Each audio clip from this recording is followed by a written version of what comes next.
Tell us about a movie. So, The Great Escaper, which is the new film from Oliver Parker, not to be confused with Old Parker, who was the originator of It'll Be All Right in the End, see previous shows going back years and years and years. This is Oliver Parker, who whose directorial credits include things like the St. Trinian's reboot, the 2016 Dad's Army film starring Toby Jones. He also made Swimming with Men, which I thought, I very wittily said, should have been called The Pool Monty. Yes, that was kind of the reaction that it got when it first came out. So this is written by William Ivory, who wrote Made in Dagenham, which I loved. It is loosely based on the true story, which you may know already, of Bernard Jordan, an 89-year-old Navy veteran who made headlines when he disappeared from his care home and took the ferry to France to be part of the anniversary D-Day memorial.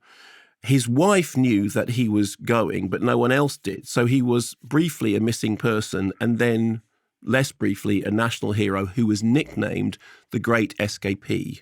This is the Great Escaper. So here he's played by Michael Caine, who, if you remember, announced his retirement on our programme 5 years ago, I think. No more films. No more films. I can't possibly do any more films. And here he is, quite literally headlining a film. Glenda Jackson is his wife, Irene, in what turned out to be her, I believe, her final screen role.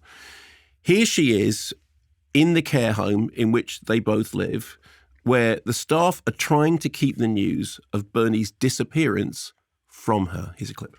You're supposed to be taking it easy, not rummaging around. I'm fine. I'm just trying to keep my eye on the ball at all times. Very good. Very, very good. In any case, I bought you something. Ooh. Fish and chips. Oh, Adele. Oh, that's so lovely. Where's Bernie's? Will Martin bring his up later? Oh, your face, lovely. Your face. I'm pulling your leg. Bernie? Oh, he's gone AWOL. Well, everybody knows, but nobody's talking about it because they're afraid it'll finish me off. I haven't said anything about it either because I want to make sure he has enough time to get there.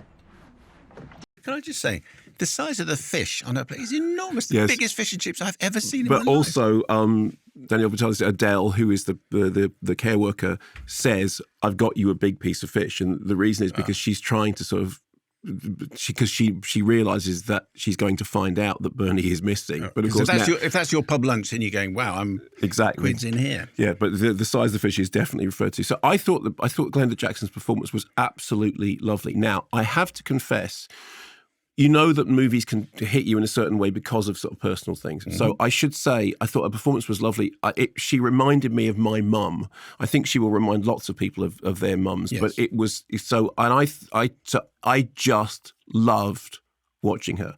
I should also say that since my father-in-law was a proud D-Day veteran who took part in some of the anniversary celebrations, I also found myself hugely invested in Michael Caine's performance as somebody who just wants to go and honour the past. And all of that meant that I was completely emotionally involved. Even when the drama becomes unashamedly contrived, there are subplots about a fellow veteran played by John Standing who takes Bernie under his wing but is wrestling with his own demons. There's another younger vet who's full of post-traumatic conflict. There are flashbacks to Bernie's recollections of the war and the revelation of a hidden trauma that he will have to deal with, and to his early relationship with his wife, his then girlfriend and now his wife. We meet them jiving together, and I mean it's very, very sweet-natured. And I have to confess, it absolutely got me in the feels. And I watched great swathes of it with tears rolling down my eyes. Even though I know that there are things wrong with it, there are things about the drama that do feel very contrived. It didn't matter, and I think largely that has a lot to do with the performances. I mean, Michael Caine is always watchable. Glenda Jackson has never been, anything less than brilliant. And it is one of the most lovely portrayals of a married couple who have been together forever and absolutely adore each other.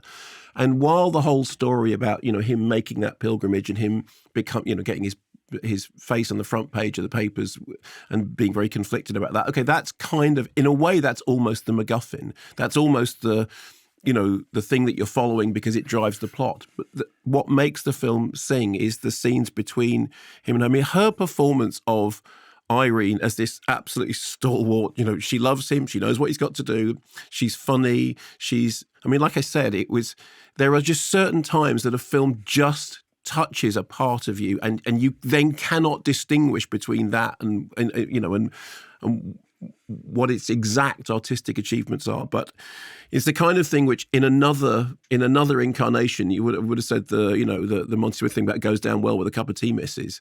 And it's definitely a 3:00 on a Wednesday afternoon movie. But I saw it at 1:00 on a Monday afternoon, and I cried my eyes out. Is it a bit unlikely pilgrimage of Michael Caine? There's a touch of that in it, but as I said, it's in the end, it is much more about this lovely relationship between them as a couple. Whereas Harold Fry had that in Harold Fry, they were a fractured couple, and that was the whole point, that she couldn't really understand what he was doing.